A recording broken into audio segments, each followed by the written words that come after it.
ये थे तो पाकिस्तानी शहरी ना, जी 3 बिल्कुल। लाख हो, 3 मिलियन हो या या 3 हो। 3 हो, या बिल्कुल। 3 हो, बिल्कुल। तो सबकी जानें बिल्कुल। प्रेशियस थी, बिल्कुल। अपने ही लोगों के ऊपर, अपने ही लोगों को आप मारना शुरू करेंगे मार्च से दिसंबर तक, जो कि बहुत ही अफसोसनाक और मैं समझता हूँ स्याह बाब है हमारी हिस्ट्री का, बोथ इन टर्म्स ऑफ के जो हमने जिस तरह से वहां पे अपने शहरियों के ऊपर जो किया, और साथ में फिर मुल्क डिसमेंबर हो गया। मेजोरिटी, जैसे आपने शुरू में कहा कि ये अनोखा वाकया है दुनिया की तारीख में कि मेजोरिटी जो है वो माइनॉरिटी को छोड़कर तो कह रही कि हम आपके साथ नहीं रहना चाहते। बहरहाल जी, तो वो इस पूरे प्रोसेस में इंफॉर्मेशन ब्लैकआउट रहा। मैं समराइज रिकैप कर रहा हूँ फॉर और हमारी इधर वेस्ट पाकिस्तान की जो इलीट्स थी वो बिल्कुल इनसेंसिटिव रहीं इन अपने शहरियों के और अपने हम वतन भाई बहनों के साथ जो कुछ वहां पर हो रहा था। और ठीक है, एक्सेसिस मुक्ति बानी भी करी थी, इंडिया उनको या आर्म्स और मदद दे बिल्कुल। रहा था। उन्होंने भी वो बहुत सारे किस्से उनके टॉर्चर वगैरह के, लेकिन हम ये बात नहीं भूल सकते कि हमारे वो लोग हमारे बहन सिटीजन्स भाई थे। थे, हमारे बिल्कुल। जी। हमारे को-सिटिज़न्स थे, हमारे बहन भाई थे। जी। बिल्कुल। तो ये 71 वाला फिर ये दिसंबर 16 को अल्टीमेटली सरेंडर हुआ।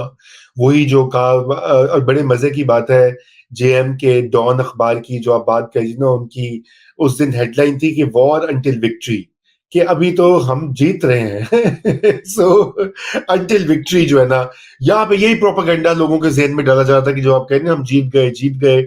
उधर सरेंडर कर रहे हैं जनरल न्याजी और दीगर जो लोग वहां पे थे कमांड में।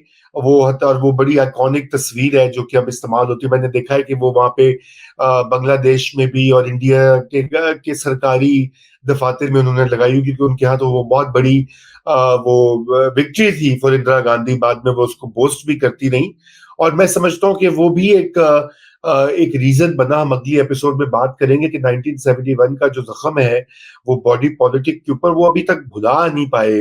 वो फिर एक नई डायरेक्शन में सिक्योरिटाइजेशन होगी स्टेट की, कि परमानेंट इनसिक्योर स्टेट बन गई।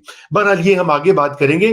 तो जी। 16 दिसंबर को जब ये हुआ सरेंडर, उसके बाद हजारों कैदी जो हैं पाकिस्तानी फौज के, वो इंडिया ने उनको कस्टडी में ले लिया।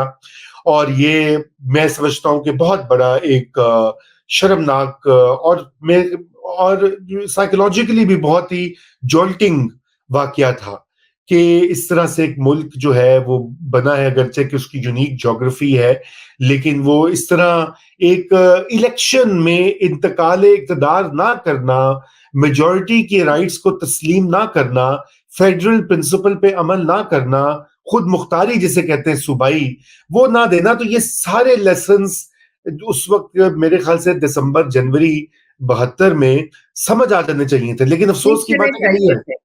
हाँ। सीख लेने चाहिए थे, और ये फिर अगले एपिसोड में बात करेंगे, और इसके साथ भुट्टो साहब का किरदार भी वाज़ेह होगा, जो सवाल आपने उठाया कि अगर 1971 में वो हामी होते, ईस्ट पाकिस्तान के इख्तियारात के हामी होते और उनकी ऑटोनॉमी के हामी होते, तो क्या वो जाके 1972-73 में वो करते जो उन्होंने बलूचिस्तान और खैबर पख्तूनख्वा में किया? बिल्कुल बिल्कुल, नहीं। बिल्कुल और नहीं करते। ये हमें अगले अगले अपने चैप्टर में अब 1971 ऑनवर्ड्स ये डिस्कस करना होगा।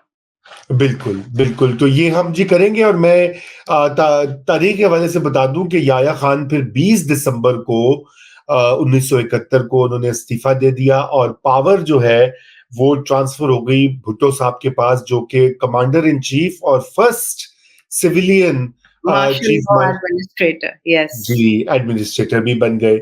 और ये एक उसके बाद खैर बहरहाल वो ये कहा जाता कि चूंकि पावर वैक्यूम था इसलिए उन्होंने उसको सक्सीड किया। लेकिन ये अब एक नए चैप्टर का आगाज होता है पाकिस्तान की तारीख में, कि जब एक मुल्क सुकड़ कर वेस्ट पाकिस्तान अब पाकिस्तान बन जाता है। और उसके बाद जो है हमारी आर्मी की जो शिकस्त हुई, वो पीछे थोड़ा-सा रिट्रीट करते हैं वक़्ती दौर के ऊपर। 1971 से 73 तक फिर भुट्टो साहब जो है वो प्रेसिडेंट भी और सीएमएलए प्रेसिडेंट ही रहे। उसके बाद वो चेंज हो गया था उनका, और फिर 73 का आइन बनता है। ये नाज़रीन अगली एपिसोड में हम बात करेंगे, क्योंकि ना ये भी बड़ा एक अहम पीरियड है 1971 से 77 तक, खसूसन जो इसमें पाकिस्तान का आइन एक बना मुत्तफ़िका जो, और वो भी आज भी वो दस्तावेज बड़ी अहम है। लेकिन बहरहाल आज की जो हमारा मौजू है उसको रैप अप करते हुए मुझे आप ये बताइए जुगनू कि ये इससे सबसे बड़ा नतीजा या सबक क्या मिलता है आज के लिए? भुट्टो साहब को तो जो उन्होंने तो नहीं सीखा वो हम बात करेंगे अगले हफ्ते, लेकिन हमारे आज के जो हुक्मरान तबका है उसको, उसके लिए सबसे बड़ा लेसन क्या है 1971 का? मैं समझता हूं कि ये कहना जरूरी होगा आज के लुब्बे लुबा, क्योंकि हम आज की भी बात करें तारीख में हम इसीलिए जानते हैं। एक तो ये कि हमें पाकिस्तान में जो स्टेक होल्डर्स हैं, उनको इकट्ठे बैठ के एक ट्रूथ एंड रिकंसिलिएशन कमीशन के तहत सच बोलना होगा। क्या-क्या हुआ है और कैसे तारीख से सीखा जा सकता है और उसकी बिना पे कैसे आगे आगे के लिए लाहे-अमल बनाया जा सकता है। ये बिल्कुल। बहुत अहम है। झूठ अब बोलना एक-दूसरे के साथ छोड़ दें। ये समझ लें कि लोग इख्तियारात चाहते हैं, अपने बेसिक ह्यूमन राइट्स चाहते हैं और उनका हक है। तमाम पाकिस्तानियों का हक है। वो हक कभी भी नहीं मिल सकता जब तक हम इतराफ़ ना कर लें कि हमसे क्या गलतियाँ हुई, उनसे हमने क्या सबक सीखा और हम बेहतरी की तरफ किस तरह माइल हो सकते हैं। बिल्कुल, बहुत ज़बरदस्त आपने बात कही कि truth and reconciliation Hamidur Rahman commission बाद में भुट्टो साहब ने बनाया, उसका भी ये मैंडेट तो यही था। अनफॉर्चुनेटली उसकी रिपोर्ट खुद ही उन्होंने सीक्रेट कर दी।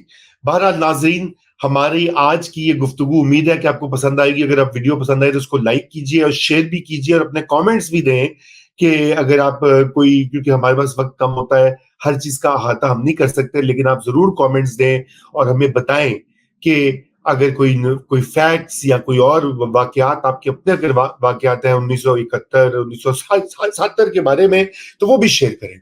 तो Jugnu, once again thank you so much for joining मी।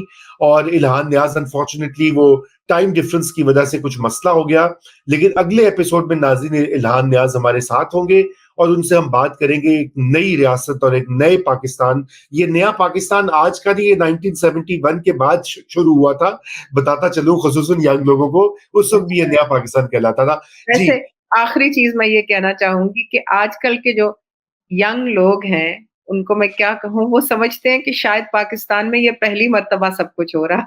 हाँ जी, बिल्कुल बिल्कुल, हमारे यही प्रोग्राम देखिए और इससे आपको ज़ाहिर होगा कि ये जनाब पहले दिन से यही होता आ रहा है।